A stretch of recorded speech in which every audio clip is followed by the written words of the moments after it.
আসসালামু আলাইকুম রহমতুল্লাহ। সম্মানিত ভিউয়ার্স, আমি আমার প্রতিষ্ঠান সুকারিবাজার ইসলামিয়া দাখিল মাদ্রাসা আকপাড়া নেত্রকোনা এনসিটিভির নির্দেশনায় বার্ষিক মূল্যায়ন 2024 আমাদের কত তারিখ থেকে শুরু হচ্ছে? 24 তারিখ 24/11/2024 তারিখ থেকে শুরু হচ্ছে। তাহলে আমাদের আজকে এই কক্ষে আছে ষষ্ঠ শ্রেণীর শিক্ষার্থী, ওরা পরীক্ষা দিচ্ছে। তোমাদের সাবজেক্টে কি আজকে?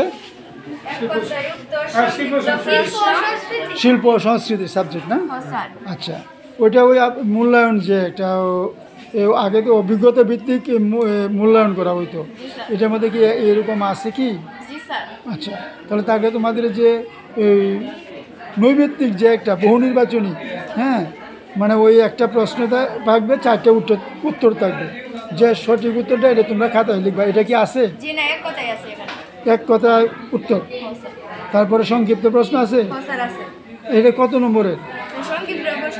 না, ওই তোমাদের বিষয়টা কত নম্বর আছে? বিষয় কত নম্বর নির্ধারিত এখানে? ওই যে পূর্ণমান 100, পূর্ণমান 100। আচ্ছা, 100-এর মধ্যে কি ব্যবহারিক আছে? আচ্ছা, ঠিক আছে, তোমরা পরীক্ষা দাও সুন্দরভাবে। হ্যাঁ, সকলেতে এই অভিজ্ঞতাগুলি করছো না? শিক্ষণ অভিজ্ঞতা আছে না? ওই তোমার স্বাস্থ্য সুরক্ষার মধ্যে, হ্যাঁ, শিক্ষণ অভিজ্ঞতা আছে না? তা শিক্ষণ অভিজ্ঞতা থাকলে তোমাদের ওই যে অভিজ্ঞতাগুলো তোমার এতে আছে, ওই যে বার্ষিক মূল্যায়ন 2024 এনসিটিভি যে এগুলা দিয়ে দিছে, এইগুলো কি তোমাদেরকে পড়ানো হয়েছিল? আচ্ছা, তাহলে তো তোমরা লিখতে পারবে এখন, না? হ্যাঁ, তোমরা ভালো করে লিখো, সুন্দরভাবে লিখো। কারণ আগে তোমাদের ছিল যে মূল্যায়নের মাত্রা ত্রিভুজ, বৃত্ত, চতুর্ভুজ, এগুলো ছিল। এখন কিন্তু তোমাদেরকে নম্বর দেওয়া হবে, না? আচ্ছা, তাহলে এই আরেকটা আছে যে কি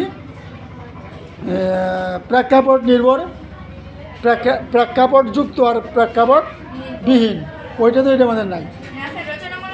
আছে, রচনামূলক আছে। আচ্ছা, ধন্যবাদ, তোমরা ভালোভাবে পরীক্ষা দাও। যা হোক, ওই সম্মানিত ভিউয়ার্স, আপনারা দেখতে পাচ্ছেন সুকারিবাজার ইসলামিয়া দাখিল মাদ্রাসা ষষ্ঠ শ্রেণীর আজকে তাদেরকে মূল্যায়ন করা হচ্ছে। বিষয়টা হইল শিল্প ও সংস্কৃতি, না? শিল্প ও সংস্কৃতি শিক্ষার্থীরা সুন্দরভাবে পরীক্ষা দিচ্ছে, আপনারা দেখতে পাচ্ছেন। আমরা পরীক্ষা নিচ্ছি ওই সকাল 10টা থেকে 1টা পর্যন্ত পরীক্ষা তোমাদের চলবে, তাই না? সকাল 10টা হতে শুরু হচ্ছে, সকাল 10টা থেকে 1টা পর্যন্ত। যাও, সুন্দরভাবে তোমরা পরীক্ষা দিবা। তোমরাই আগামী দিনের, হ্যাঁ, ভবিষ্যৎ। আগামী দিনে তোমরা এই দেশের প্রত্যেকটা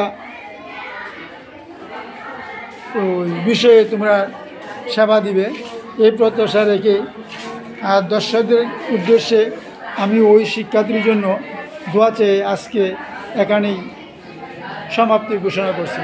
আসসালামু আলাইকুম ওয়া রাহমাতুল্লাহি ওয়া বারাকাতুহু।